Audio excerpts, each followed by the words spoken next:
Shalom, aujourd'hui nous allons parler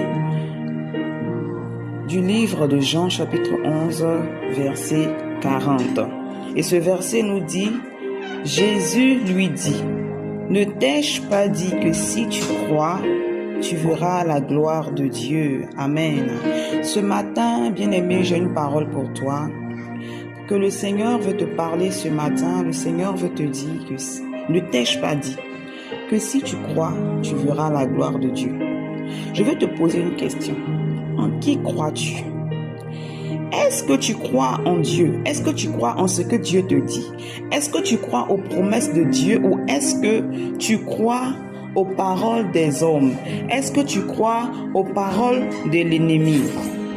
Parce que la Bible nous dit que la foi vient de ce que l'on entend. Et ce que l'on entend vient de la parole de Dieu. Est-ce que tu as mis ta foi en la parole de Dieu ou est-ce que tu as mis ta foi en ce que les réseaux sociaux disent? Bien-aimés, nous sommes dans un temps, dans une saison où nous avons tendance à prendre les choses de l'extérieur, les choses, le vécu des gens et à adapter à notre vie. Qui t'a dit que ce que tu as vu sur les réseaux sociaux, c'est ta vie? Qui t'a dit que ce que ton frère ou ta soeur t'a expliqué, c'est ce que tu vas vivre aussi? Tu prends des choses dans des réseaux sociaux. Bien-aimés, c'est ce que nous faisons ces temps-ci.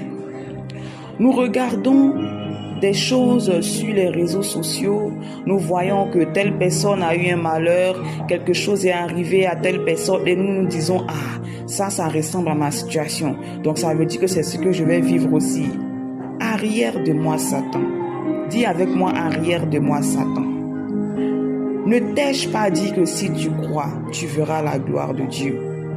Bien-aimé, c'est l'histoire de la sœur Marthe qui avait perdu son frère Lazare.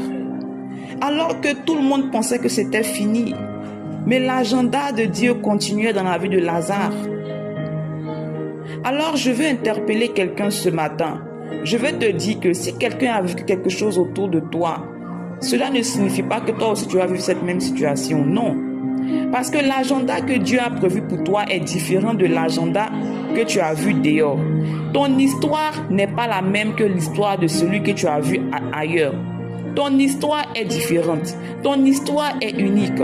Dieu veut écrire une histoire spéciale avec toi. Dieu veut bâtir une destinée spéciale avec toi. Alors tu n'as pas à te comparer à quelqu'un. Tu n'as pas à comparer ta situation, ta vie avec la vie de quelqu'un d'autre. Parce que toi et cette personne-là, vous êtes deux entités différentes. Vous avez deux destinées différentes. Dieu vous a créés séparément. Alléluia. C'est pourquoi je veux t'exhorter ce matin. Je veux te donner cette parole. Garde cette parole pour ce mois de mars qui va bientôt commencer. Dis au plus profond de toi, Seigneur, je veux croire en toi. C'est en toi que je veux croire. Je ne veux pas regarder à ce que ma famille a vécu. Parce que bien aimé, souvent on regarde dans la famille.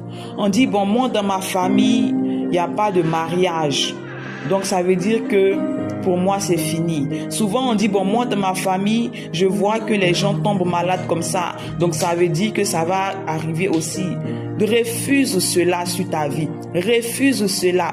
Dis-toi que ce que Dieu a prévu pour toi, c'est ce qui va s'accomplir. Parce que Dieu a un agenda précis pour toi.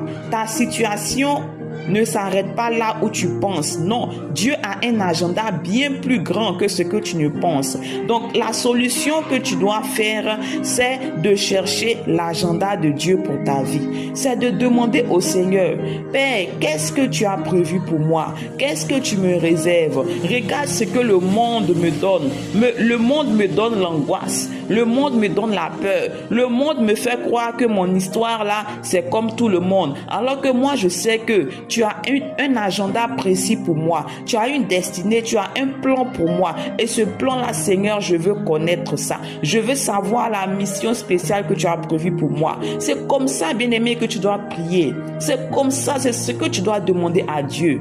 Tu ne dois pas seulement t'arrêter à ces choses, à ces rudiments de ce monde, à ces réflexions inutiles qui ne sont que passagères, mais tu dois penser à monter spirituellement. apprendre à développer ton intimité avec le Saint-Esprit. Est-ce que tu peux faire cette prière ce matin ou ce soir? Ça dépendra de l'heure à laquelle tu vas écouter mon message. Est-ce que tu peux dire, Saint-Esprit, je veux écrire mon histoire personnelle avec toi. Je veux monter en intimité avec toi. Je veux apprendre à te parler chaque minute, chaque heure de ma vie. Je veux apprendre à entendre ta voix. Je veux apprendre à écouter ta parole. Parce que je sais qu'en réalité, je ne suis pas venu sur cette terre par hasard. Mais si tu as permis que je sois dans ce corps, c'est parce que tu veux que j'accomplisse un dessein divin. Alléluia. Je prie que le Seigneur te bénisse. Que le Seigneur te fasse aller très loin avec lui. Que Dieu te révèle les desseins cachés qu'il a pour toi. Que Dieu te révèle ta vraie destinée, ta vraie vie. Que Dieu te comble de sa grâce, qui te donne sa paix et qui te protège contre tous tes ennemis. Que le Seigneur vous bénisse et que Dieu vous garde dans le précieux creux de sa main. Excellent début du mois de mars.